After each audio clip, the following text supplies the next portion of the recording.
샬롬, 2023년 6월 21일 수요일입니다. 기도하겠습니다. 주님, 오늘도 주의 말씀으로 하루를 시작합니다. 사랑하는 주님, 깨달음의 영을 부어 주소서, 회복의 영을 부어 주소서, 치유의 영을 부어 주소서, 해방의 영이신 성령 하나님, 우리 각 개인과 이 민족, 이 나라 위에 충만히 임하시사 새롭게 고쳐 주옵소서. 예수님의 이름으로 기도드립니다. 아멘. 오늘의 말씀은 역대상 15장입니다.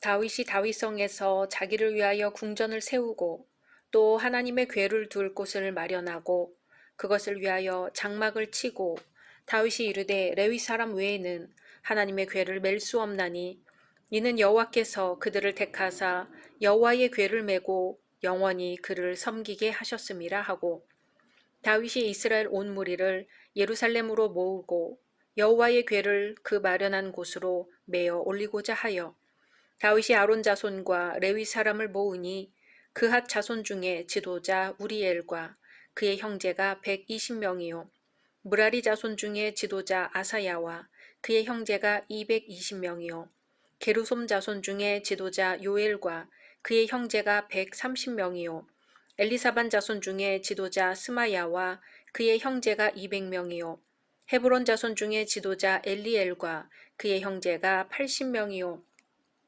우시엘 자손 중에 지도자 암미나답과 그의 형제가 112명이라. 다윗이 제사장 사독과 아비아다를 부르고 또 레위 사람 우리엘과 아사야와 요엘과 스마야와 엘리엘과 암미나답을 불러 그들에게 이르되 너희는 레위 사람의 지도자이니 너희와 너희 형제는 몸을 성결하게 하고 내가 마련한 곳으로 이스라엘의 하나님 여호와의 궤를 메어 올리라. 전에는 너희가 매지 아니하였으므로 우리 하나님 여호와께서 우리를 찢으셨으니 이는 우리가 규례대로 그에게 구하지 아니하였음이라 하니 이에 제사장들과 레위 사람들이 이스라엘 하나님 여호와의 궤를 메고 올라가려 하여 몸을 성결하게 하고 모세가 여호와의 말씀을 따라 명령한 대로 레위 자손이 채에 하나님의 궤를 꿰어 어깨에 매니라.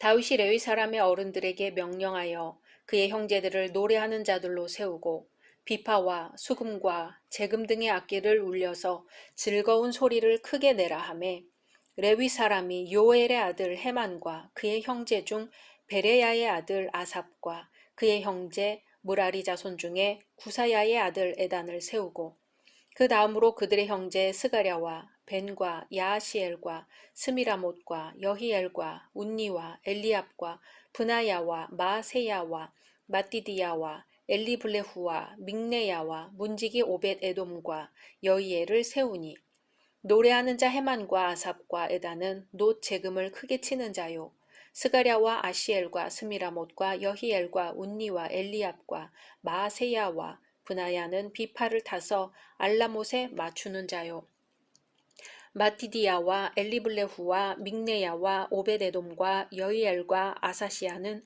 수금을 타서 8째 음에 맞추어 인도하는 자요. 레위 사람의 지도자 그나냐는 노래에 익숙함으로 노래를 인도하는 자요. 베레가와 엘가나는 궤 앞에서 문을 지키는 자요. 제사장 스바냐와 요사밧과 느다넬과 아미세와 스가랴와 브나야와 엘리에셀은 하나님의 궤 앞에서 나팔을 부는 자요. 오벳에돔과 여히야는 궤 앞에서 문을 지키는 자이더라. 이에 다윗과 이스라엘 장로들과 천부장들이 가서 여호와의 언약궤를 즐거이 메고 오벳에돔의 집에서 올라왔는데 하나님이 여호와의 언약궤를 맨 레위 사람을 도우셨으므로 무리가 수송아지 7마리와 순양 7마리로 제사를 드렸더라. 다윗과 및 궤를 맨 레위 사람과 노래하는 자와 그의 우두머리 그나냐와 모든 노래하는 자도 다 세마포 겉옷을 입었으며 다윗은 또 배 에봇을 입었고 이스라엘 무리는 크게 부르며 뿔나팔과 나팔을 불며 재금을 치며 비파와 수금을 힘있게 타며 여호와의 언약궤를 메어 올렸더라. 여호와의 언약궤가 다윗성으로 들어올 때에 사울의 딸 미갈이 창으로 내다보다가 다윗 왕이 춤추며 뛰노는 것을 보고 그 마음에 업신 여겼더라. 아멘. 한 나라의 안정은 정치, 경제와 더불어 법의 올바른 시행에 달려 있습니다. 이스라엘은 명실공히 다윗에 의해 나라로서의 기초가 세워졌습니다.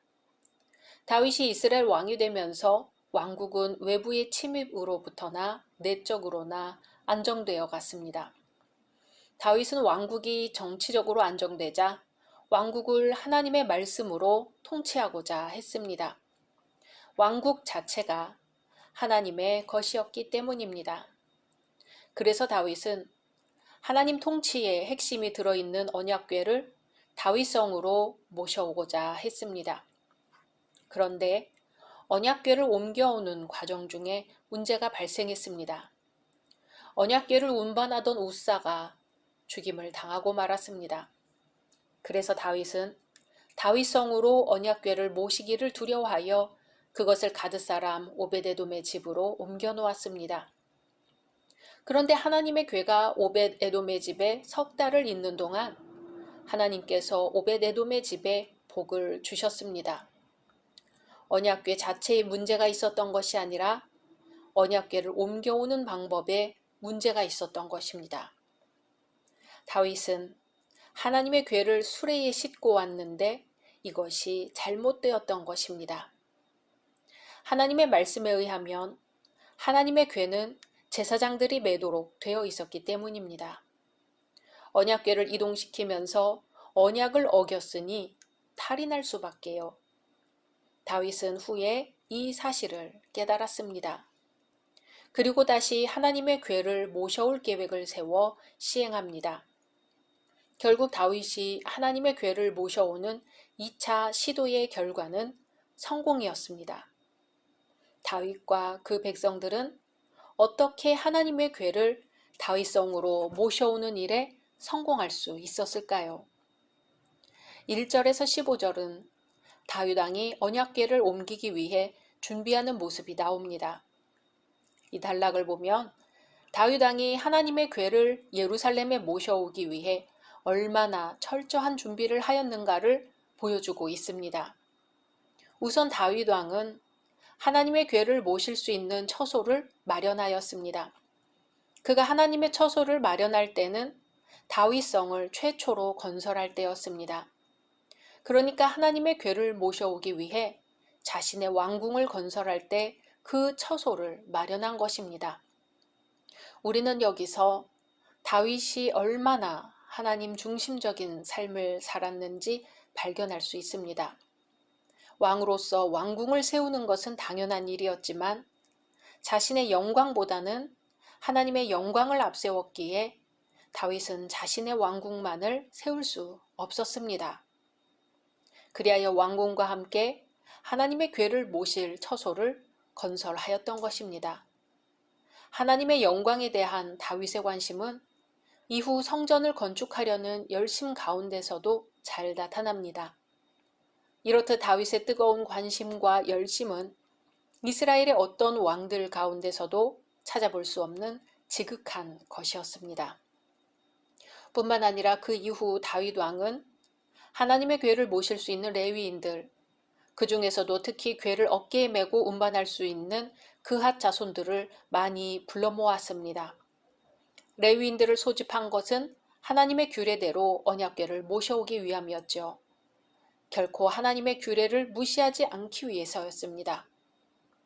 이전에는 실수와 무지함으로 하나님의 궤를 새 수레에 싣고 옮기다가 재앙을 목격했으나 그 재앙의 원인을 알고 나서는 철저하게 하나님의 방법대로 궤를 이전하였습니다. 이런 점에서 보면 다윗도 우리와 같이 실수가 있고 무지의 면이 있는 연약한 인간이었습니다.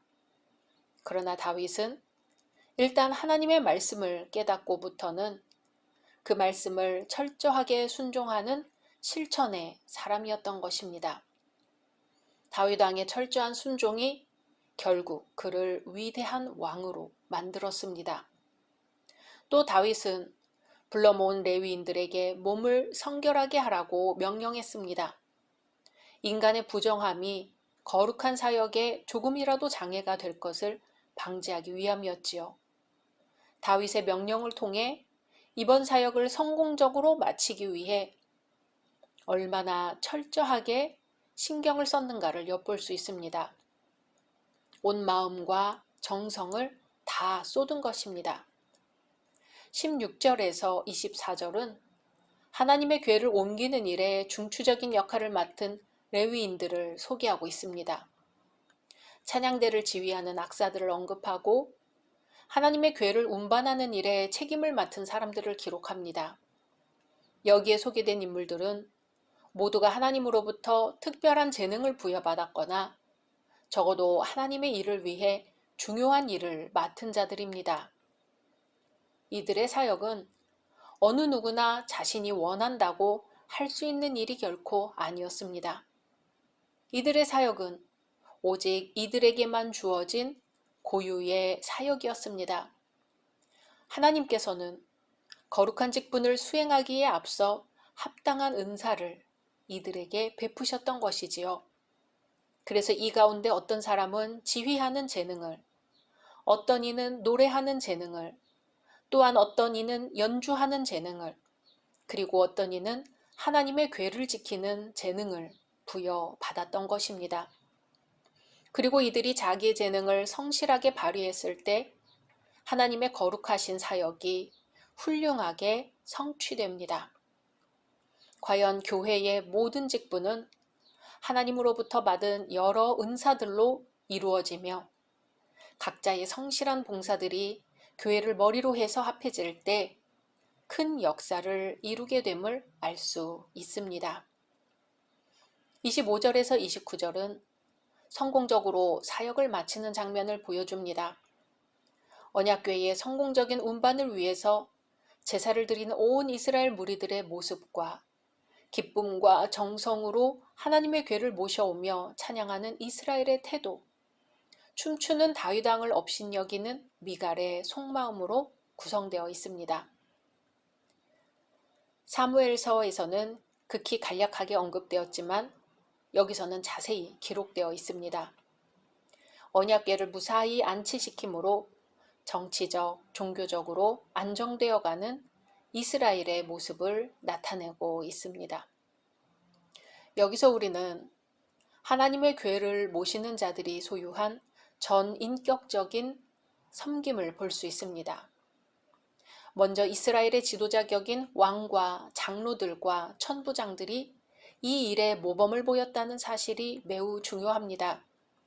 이들은 외식으로 하나님을 섬긴 자들이 아니라 실제로 하나님을 성심으로 섬긴 자들이었습니다.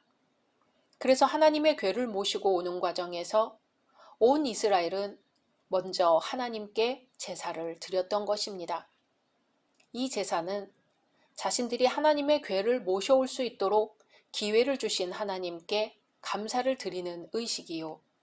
아울러 하나님께서 이 사역을 끝까지 이끌어 주시기를 바라는 간구의 의식이었습니다. 이처럼 이스라엘의 모든 사람들은 철저하게 하나님을 향한 감사와 신뢰의 마음으로 이 사역을 수행하였던 것입니다. 언약궤 이전에 관계된 모든 사람은 제사장 의복을 갖추어 입었습니다. 그리고 그들은 하나님의 궤를 모셔올 때 있는 힘을 다하여 악기를 연주하며 환호하였습니다. 특히 이스라엘의 대표자 다윗 왕은 하나님의 궤가 다윗성에 들어올 때 기쁨을 감추지 못하고 춤을 추었습니다. 온 이스라엘 무리들은 하나님 앞에 자신의 모든 것을 드렸습니다.